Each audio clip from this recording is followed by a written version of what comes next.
इस बात पर उसे शदीद हैरत हुई। रफ्ता रफ्ता लोग एतदाल पर आ गए। चट्टान के नीचे दबे हुए लोगों का खून रखनों से होकर बाहर आ रहा था, लेकिन उन लोगों की लाशों को अब निकालने का सवाल ही पैदा नहीं होता था।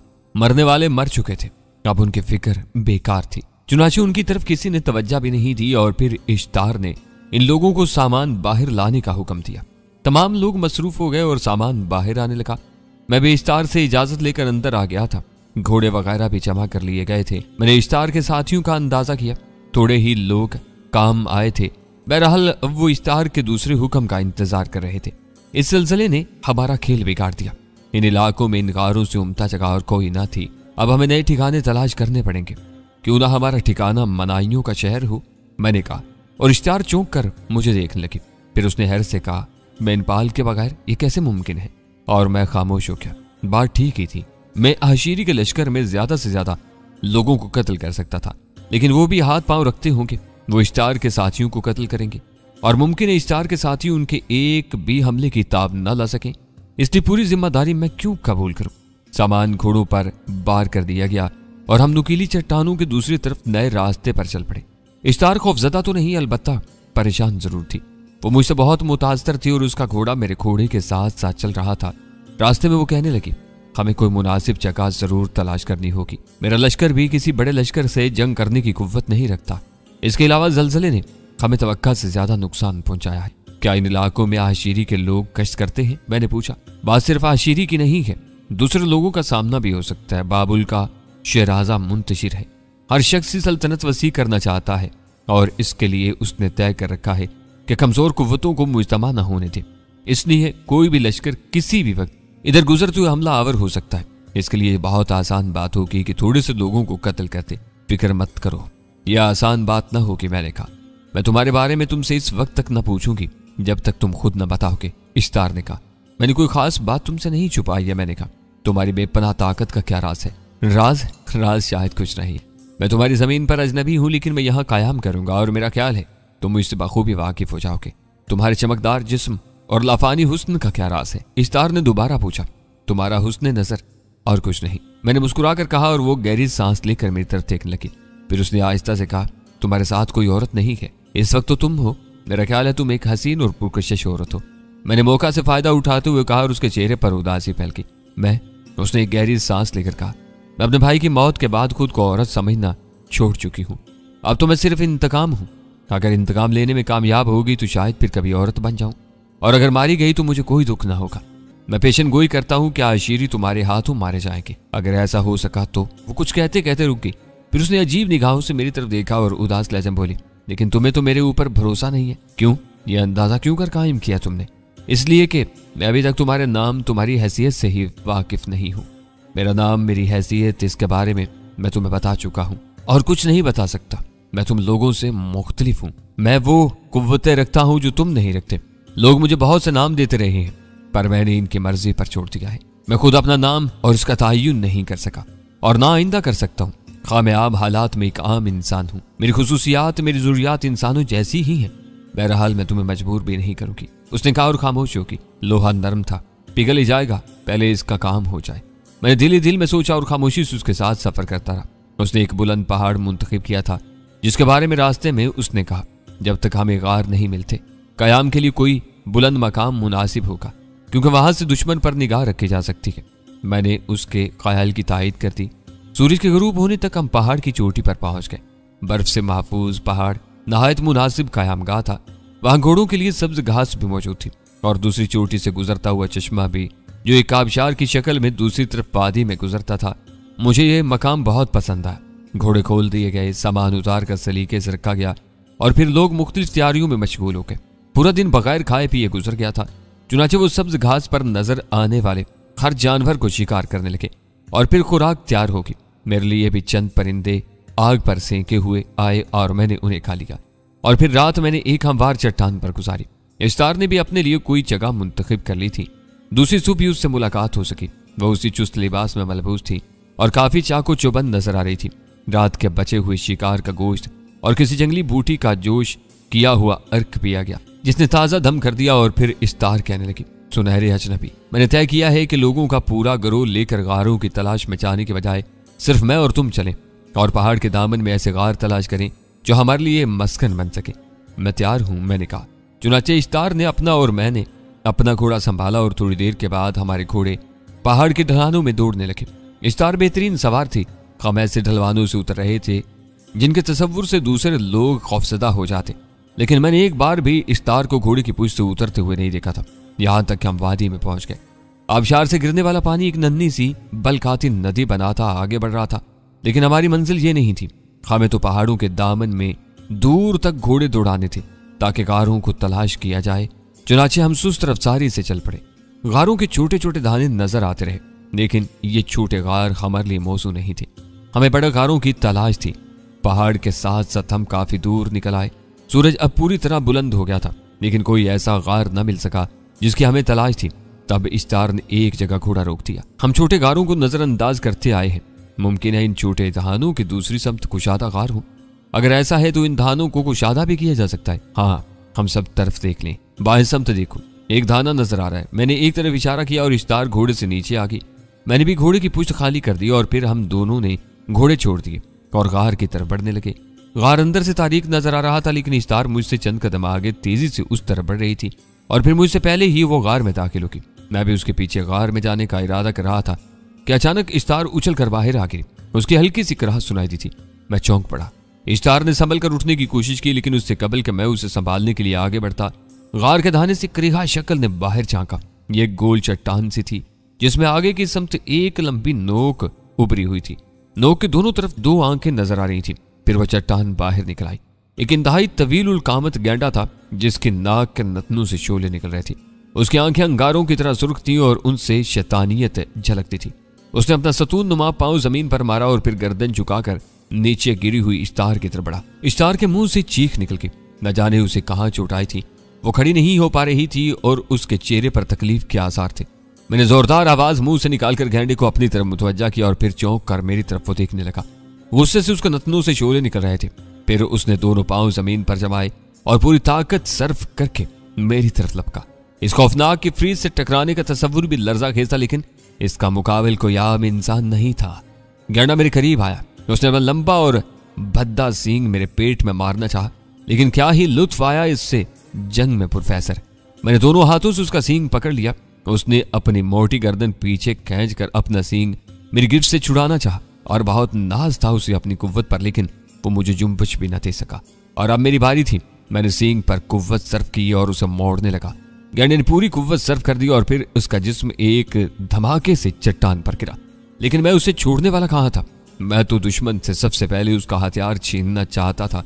चुनाचे मैंने अपने जिस्म की कुव्वत मुजतमा की और एक बार दांत भींचकर जोर लगाया। गैंडे का पूरा जिस्म खींचता चला, लेकिन अब मैंने उसकी गर्दन पर पांव रख दिया था और फिर गोश्त का बहुत बड़ा लोथड़ा सींग के साथ उकड़ा और गैंडे के चेहरे से खून उबल पड़ा। उसका लंबा सींग जड़ से उकड़कर मेरे हाथों में आ गया था। मैंने उस वजनी शय को दूर फेंक दिया। गैंडे ने वजन हल्का हो जाने पर उठने की कोशिश की, खड़ा हुआ, फिर गिर पड़ा। अब वो पांव रगड़कर दम तोड़ रहा था। तब मैं इश्तार की तरफ मुतवज्जा हुआ। वो कोशिश करके उठ खड़ी हुई थी। उसके कमर के पास से खून बह रहा था। मैं जल्दी से उसके करीब पहुंच गया और फिर मैंने उसे बाजुओं में संभाल लिया। क्या तुम्हें ज्यादा चोट आई है इश्तार? मैंने उससे पूछा। ओह लाओ मैं तुम्हारा जख्म देखूं, मैंने कहा और इश्तार ने रुख बदल लिया। तब मैंने उसके चुस्त लिबास की निचली टोरियां खोली और उसे जख्म से नीचे खिसका लिया। उसकी सफेद खाल पर सुर्ख खून बह रहा था। मैंने उसे एक पत्थर पर लिटा दिया और एक तरफ दौड़ गया। यहाँ चौड़े पत्तों वाले पौधे नजर आ रहे थे। मैंने पौधे से चंद पत्ते तोड़े और उसके पास आ गया। फिर उसने अपने लिबास से कपड़ा फाड़ा, उसका खून साफ किया और पत्ते जख्म पर रखकर कपड़ा बांध दिया। इस तरह उसका खून रुक गया था। इस काम से फारिग होकर मैंने न चाहते हुए भी इश्तार का लिबास दुरुस्त करके उसकी डोरियां बांधी और वो सीधी होकर बैठ गई। हमला अचानक था और गार तारीख, उसके साथ ही उसका स्याह जिस्म जो तारीकी में मुतगम था, वरना मैं उस तरह चोट न खाती। मैंने उससे तुम्हारा इंतकाम ले लिया है और प्रोफेसर मेरा काम बन गया। इन निगाहों में औरत का एतराफ था। बिलाखिर मैंने इस वहशी हिरनी को शिकस्त दे दी, लेकिन दूसरे लम्हे किसी ख्याल के तहत वो संभल की। हम आज मुहिम मुलतवी करें, कल तक मैं इस जख्म की तकलीफ पर काबू पा लूंगी, उसने कहा और खड़ी होगी, लेकिन उसके कदमों में लर्जिश थी। मैंने खामोशी से उसके घोड़े को संभाला और उसे सहारा देकर घोड़े पर बिठा दिया। फिर मैं अपने घोड़े पर सवार हो गया और हम सुस्त रवि से पलट पड़े। लेकिन चढ़ाई पर चढ़ते वक्त इश्तार कुछ निढाल से नजर आने लगी। मुझे अंदाजा हो रहा था कि अगर थोड़ी देर वो इसी तरह बैठी रही तो घोड़े से गिर पड़ेगी। चुनाचे मैंने अपना घोड़ा रोक लिया। अगर तुम दिक्कत महसूस कर रही हो तो मैं तुम्हें सहारा दे सकता हूँ, मैंने कहा, और जवाब में उसने बेबसी से मेरी तरफ देखा। उसकी आंखों से मैंने उसका जवाब हासिल कर लिया। दूसरे लम्हे में अपना घोड़ा उसके घोड़े के बराबर ले गया और उसने इत्मीनान से घोड़े की लगाम अपने घोड़े में फंसा ली। एक हाथ उसकी कमर में डालकर उसे अपने सीने से लगा लिया। तब मेरा घोड़ा बुलंदियां तय करने लगा। उसके पूरे बदन का बोझ मेरे सीने पर था, लेकिन मैं उसके चेहरे के तासुरात नहीं देख सकता था। बहरहाल सुस्त लेकिन बेहद पुरलुत्फ सफर तय करने के बाद हम ऊपर पहुंच गए और इश्तार के गुलाम दौड़ पड़े। आराम से लेटने के बाद इश्तार ने मेरा शुक्रिया अदा किया। उसके चेहरे की सख्ती बिल्कुल गायब हो गई थी और अब वो नरम नजर आ रही थी। दूसरा दिन और फिर तीसरा दिन भी इसी पहाड़ पर गुजर गया। शिकार बकसरत था, पानी भी मौजूद था, कोई इस्तराब नहीं था। इश्तार का जख्म पूरी तरह मुंतमिल तो नहीं हुआ था, लेकिन वो अच्छी तरह उठकर चलने फिरने लगी थी। यहां तक कि चौथा रोज भी गुजर गया। पांचवें दिन जब सूरज बुलंदी पर पहुंच चुका तो मैदानों पर निगाह रखने वालों ने अचानक चीखना शुरू कर दिया। इश्तार जो एक पत्थर पर खामोश बैठी कुछ सोच रही थी, चौंक पड़ी और फिर वो दौड़ती हुई चीखने वालों के करीब पहुंच गई, लेकिन इनसे कुछ पूछने की जरूरत पेश नहीं आई, क्योंकि हथियारों में गर्क सिपाहियों के एक अजीम लश्कर को वो भी देख सकती थी। मैं भी उसके करीब पहुंच गया। तब मैंने भी उस लश्कर को देखा।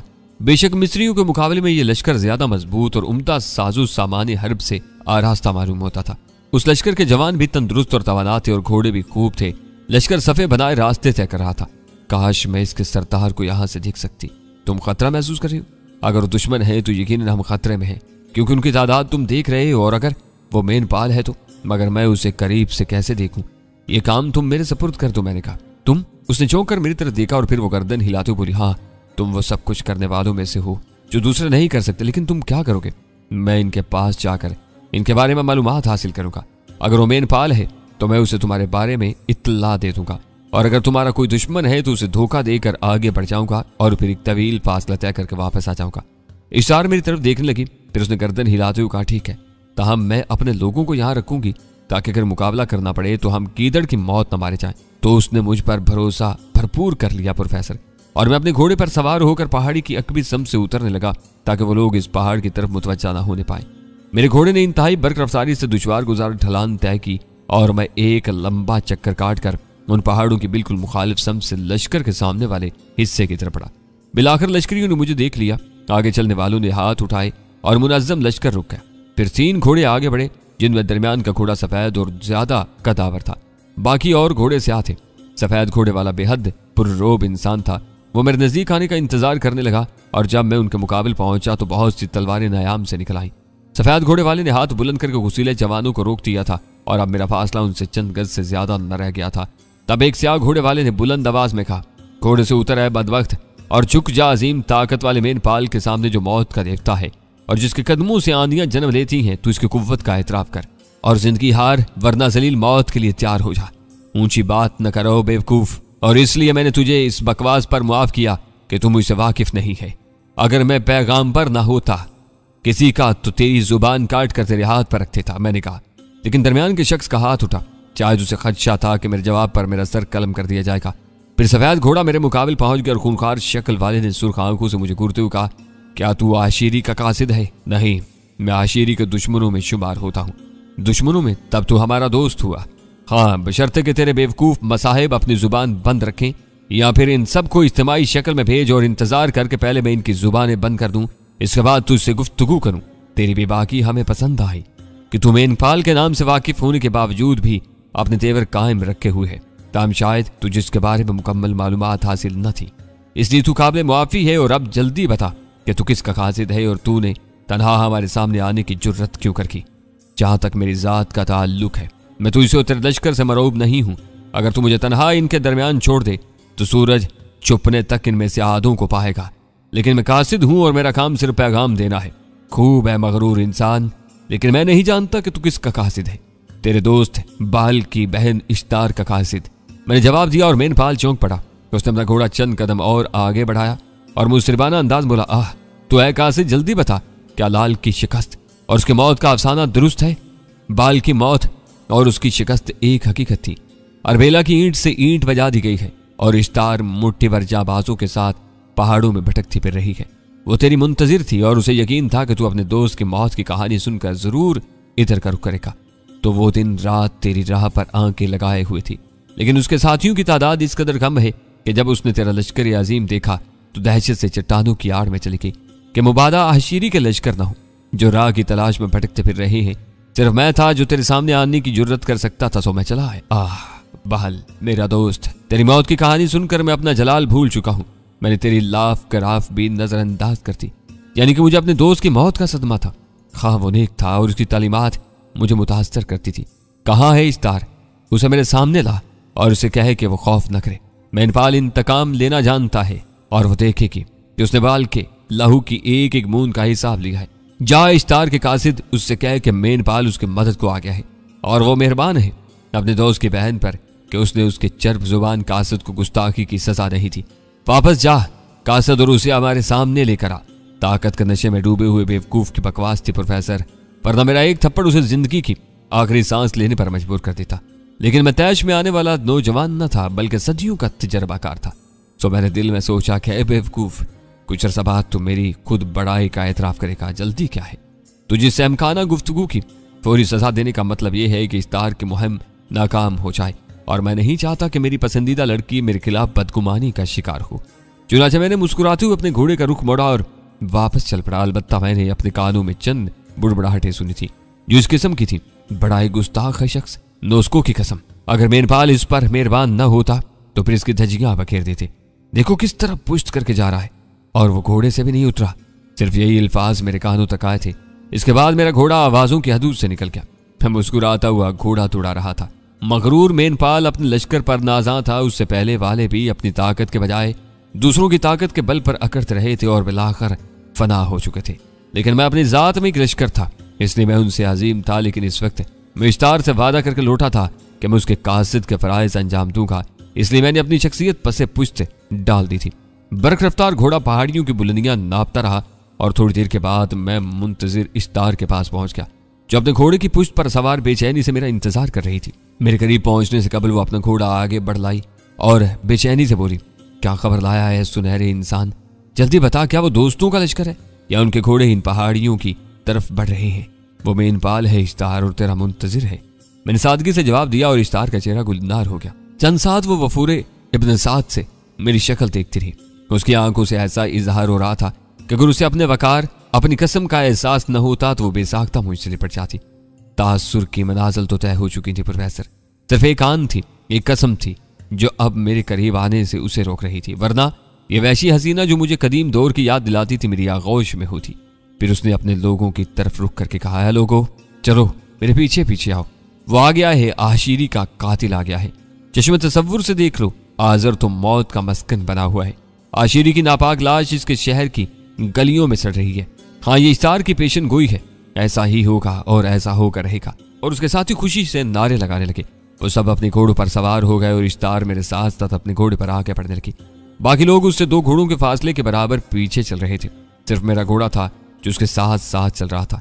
तब रास्ते में उसने खुशी से लरसती आवाज में कहा, तूने उनसे क्या गुफ्तगू की सुनहरी बदन वाले? तूने कौन से अल्फाज में हमारा पैगाम उस तक पहुंचा? और उसने उसके जवाब में क्या कहा हमें बता। आम इंसानों की मानद वो भी एक मगरूर शख्स है। उसके सिपाही नाराज हुए इस बात पर कि मैंने घोड़े से उतरकर उसकी ताजीम नहीं की। लेकिन इश्तार, मैं दोस्तों से मोहब्बत तो कर सकता हूँ, सरकशों की ताजीम नहीं कर सकता कि यह मेरे लिए मुमकिन नहीं है। मैंने उसे यह बात बता दी। शायद वो मेरी बातों पर दिल ही दिल में हंस ही रहा था, लेकिन शुक्र है उसने या उसके किसी आदमी ने इन बातों को आजमाने की कोशिश नहीं की। बिलाकर मैंने भी उसे काम इंसान समझ कर मुआफ कर दिया। मुझे तेरा ख्याल था, फिर मैंने उसे तेरा पैगाम दिया और वो किस कदर नर्म हो गया। उसने बेचैनी से अपने दोस्त के मौत का किस्सा सुना और फिर तुझे बुला भेजा। इश्तार परेशान निगाहों से मेरी तरफ देख रही थी। मेरे खामोश होने पर उसने सुकून की सांस ली, लेकिन उसके बावजूद उसके जहन में उलझने रखसा थी। उसे शायद मेरी शमूलियत से खतरा पैदा हो गया था। वो जानती थी कि मैं फातेह हूँ और चुकने वालों में से नहीं हूँ। वो ये भी जानती थी कि मैं मेनपाल के लिए भी मुसीबत बन सकता हूँ और वो अपनी कुव्वत भूल जाएगा, लेकिन वो मुझे झुकाना भी नहीं जानती थी। हम पहाड़ों से उतरते रहे, तब वो अजीब से लहजे में बोली, ताकत के देवता, क्या मैं तुझसे एक दरख्वास्त करने का हक रखती हूँ? जरूर, मैंने मुस्कुराते हुए कहा। आखिर क्यों? तूने मुझे यह हक क्यों दिया है? उसने मेरी निगाहों में झांकते हुए कहा, क्योंकि तू मेरी पसंदीदा औरत है। अगर तू मुझे पसंद करता है तो अब तक तूने बजोर ताकत मुझे हासिल क्यों नहीं कर लिया? तुझे तन्हाइयां भी नसीब हुई, मैं अपने लोगों से दूर भी तेरे साथ रही। मैं कमजोर औरत तुझे कैसे रोक सकती थी? हुस्न की रजामंदी मेरी फितरत में शामिल है। मैंने किसी औरत पर आज तक जबर नहीं किया। अगर मैं रजामंद हो जाऊं तो तो मुझे अपना लेगा। हाँ, मेरी आरज़ू है, मैं दिल की गहराइयों से तुझे चाहने लगी हूँ। सुन, किसी मर्द की मजाल नहीं है कि वो मेरे बदन की तरफ बुरी नजर उठाए। मेरे लोग मुझे देवी की हैसियत देते हैं, लेकिन सुन, मैं तेरी आगोश की आरज़ूमंद हूँ। मैं अपना सब कुछ तेरे हवाले कर देना चाहती हूँ। और ये भी सुन कि मुझे हुक्मरानी की हवस नहीं है, लेकिन बाल की मौत का इंतकाम मेरी जिंदगी का मकसद है। और जिस वक्त ये मकसद पूरा हो जाता, मैं खुशी से जान दे देती। लेकिन अब मेरे दिल में एक और आरज़ू पैदा हो चुकी है, और ये आरज़ू मुझे बाल के इंतकाम के बाद भी जिंदा रखेगी, और वो आरज़ू है तेरी। हाँ, इसके बाद की जिंदगी तेरे लिए होगी। मैं तेरी आगोश में मर जाना पसंद करूंगी, लेकिन मेरे महबूब, मेरी कसम पूरी करने में मेरी मदद कर। मेनपाल मगरूर है, उसका गुरूर कायम रहने थे। मेरे लिए उसकी बर्तरी तस्लीम कर ली। को तू उससे अजीम है मेरे दोस्त, उसे जिंदा रहने दे। मैं पहले इश्तार की गुफ्तगू का मकसद समझ गया था, लेकिन इश्तार के जिस्म की कीमत इस कदर भी नहीं थी कि मैं अपनी अना किसी इंसान की ताजीम में चुका देता और फना कर देता, उसे खुद से बरतर मान लेता। हाँ, उसके दूसरे जराए हो सकते थे। चुनाचे मैंने इश्तार से कहा, तब तू मुझे अपने फौजों के सबसे अकवी हिस्से में चला जाने थे, और जिस वक्त तू और तेरा लश्कर मेनपाल की ताजीम कर रहा हो, मैं चट्टान की आड़ में पुशीदा रहूं, और जब ताजीम खत्म हो जाए तब सामने आऊं और खामोशी से फौजों में शामिल हो जाऊं, और फिर इस वक्त तक सामने ना आऊं जब तक तू अपना मकसद हासिल कर ले। यही मुझसे मुमकिन है इश्तार, और इसके अलावा मैं और कुछ न कर सका। अगर तू इस पर बाजिद है तो यही सही, लेकिन इन दिनों तू अपने दिल पर महल न लाएगा। मैं तुझसे इकरार मोहब्बत कर चुकी हूँ, और तू समझता है कि तेरे दिल का महल मुझे गवारा ना होगा। हाँ, तेरे इस इकरार से मुझे मुसर्रत हुई। मैं कोशिश करूंगा कि मिशन पर रुकावट न बनूं। मैंने कहा, हम पहाड़ के दामन में पहुंच चुके थे, और अब मेनपाल का लश्कर हमारे सामने था। इन लोगों ने भी हमें पहाड़ से उतरते देख लिया था। मैं आहिस्ता आहिस्ता पीछे हटने लगा। दूसरे लोगों ने मुझे जगह दे दी थी। वो मेरी बेपनाह ताकत का एहतराम करने लगे थे। एक तरफ से जल्जले के बाद गार से मैंने ही उनकी जिंदगी बचाई थी, वरना वो मायूस हो चुके थे। चुनाचे थोड़ी देर के बाद मैं लश्कर के आखिरी सिपाही से भी पीछे रह गया। यहां से मैं उन लोगों की गुफ्तगू नहीं सुन सकता था, ताहम उन्हें देख सकता था। लश्कर मेनपाल के सैले अजीम के नजदीक पहुंचता जा रहा था। मैंने एक ऐसी चट्टान मुंतखब कर ली थी जहां मैं रुक जाऊं और इन लोगों का नजारा कर सकूं। बिल्लाकर लश्कर मेनपाल के करीब पहुंच गया। इश्तार घोड़े से उतर आई, और उसके साथ ही तमाम लश्करी भी उतरकर उसके सामने झुक गए थे। हवाएं मेरी तरफ चल रही थी, इसलिए लश्करियों की आवाजें किसी कदर मेरे कानों में पहुंच रही थी। चुनाचे मेनपाल की आवाज उभरी, हमें अफसोस है मेरे दोस्त की बहन कि हम इस वक्त तेरे सामने आए जब तू मुसीबतों का दौर झील चुकी। हमें अपनी कोताही का एहसास है, और यकीनन हम तेरे सामने शर्मिंदा हैं कि हम बर वक्त अपने दोस्त की मदद को ना पहुंचे। यकीन कर, जिस वक्त हमारे कानों में अपने दोस्त की मौत की खबर पहुंची तो हमारे हाथ से शराब का जाम छूट गया। हमने कहा यह कैसे मुमकिन है, लेकिन इतला देने वाले ने कहा कि यह बिल्कुल हकीकत है। तब हमने उस मनहूस इतला देने वाले का सर अपने खंजर से उतार दिया और शराब का जाम उसके खून से भर कर कहा कि इस वक्त तक शराब हम पर हराम है जब तक हम अपने दोस्त की मौत का भरपूर इंतकाम न ले लें। ऐसा इंतकाम जो हमारे खून की हिद्दत सर्द कर दे। बड़ी खौफनाक कसम थी प्रोफेसर। उस संगदिल इंसान के चेहरे से ही मैंने अंदाजा लगा लिया कि वो जो कुछ कह रहा है उसे कर दिखाएगा। इश्तार सीधी खड़ी थी, न जाने उसके चेहरे पर कैसे तासरात थे। फिर मैंने इश्तार की आवाज सुनी, अजीम मेनपाल, मैं सिर्फ तेरे इंतजार में जिंदा थी। हाँ, वरना अरबीला के खून आशाम मनाजर देखने के बाद जिंदगी से कोई दिलचस्पी बाकी न रह जाती। अगर तू मेरे जहन में ना होता तो मैं खुद को बेबस समझकर मौत की आगोश अपना ली थी। लेकिन मैंने अपनी पुष्ट पर तेरे हाथ का वजन महसूस किया। मैंने अपने दिल से सवाल किया तो उसने कहा कि मेरे भाई की मौत रायगा नहीं जाएगी, अभी मेनपाल जिंदा है। तब मैंने बाल की लाश पर खड़े होकर कसम खाई, और वो कसम ये थी कि मैं बाल के सुर्ख लहू के बस आशिरी की लाश आजर की कलियों में घसीटूंगी और फिर उस पर स्याह रंग के गलीज कुत्ते छोड़ूंगी। और जिस वक्त तक ऐसा न कर लूंगी, जिंदगी की हर नेमत मुझ पर हराम है।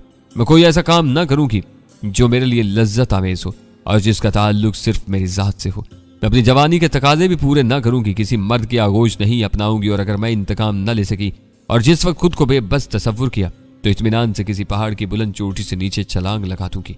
मेनपाल इश्तार के दहकते हुए चेहरे को देख रहा था। फिर उसके होंठों पर मुस्कुराहट फैल गई। उसने कहा, लेकिन अब तू बेबस नहीं है इश्तार, तेरे साथ मेनपाल का अजीम लश्कर है। कौन है जो इस लश्कर के सामने कदम जमा सके? तू समझ ले कि तेरी कसम पूरी हो गई। मुकद्दस मेनपाल अजीम है और आशिरी की मौत बरहक। इश्तार लरजती आवाज में बोली और फिर उसके साथ ही घोड़ों पर सवार हो गए। तब मैंने अपना घोड़ा एहतियात से चट्टान की आड़ से निकाला और फौज में शामिल हो गया। बिलाशुबा मुझे कोई न देख सका था। तेरा वो कासिद कहाँ है इश्तार, जो बेहद बेबाक और अनोखी शख्सियत का मालिक था? मेनपाल ने सबसे नाजुक सवाल कर लिया। यकीनन इश्तार के चेहरे पर इस्तराब के आसार फैल गए होंगे। वो मौजूद है मेनपाल। वो कौन है? क्या अरबेला का बाशिंदा है? वो हमारा पसंदीदा शख्स है, मगर वो हमें नजर नहीं आया।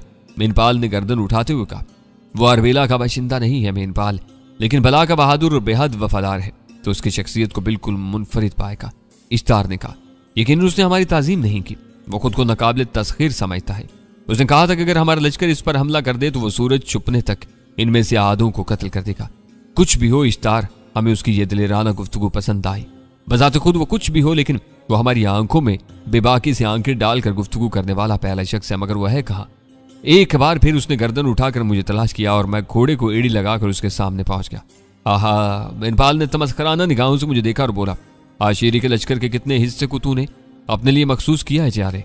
मेरे होठों पर मुस्कुराहट फैल गई और फिर मैंने सादा से लहजे में कहा, मैं कत्ल करते वक्त गिनती नहीं करता सरदार। हाँ, मेरे हाथों मरने वालों के अंबार इतने अजीम होते हैं कि उनकी गिनती नामुमकिन है। खूब खूब। मेनपाल हंस पड़ा। मैं इसके अंदाज को महसूस कर रहा था, लेकिन मैं गर्म खून वाला नौजवान नहीं था कि उसके अंदाज से सीख पा हो जाता और कोई इकदाम कर बैठता।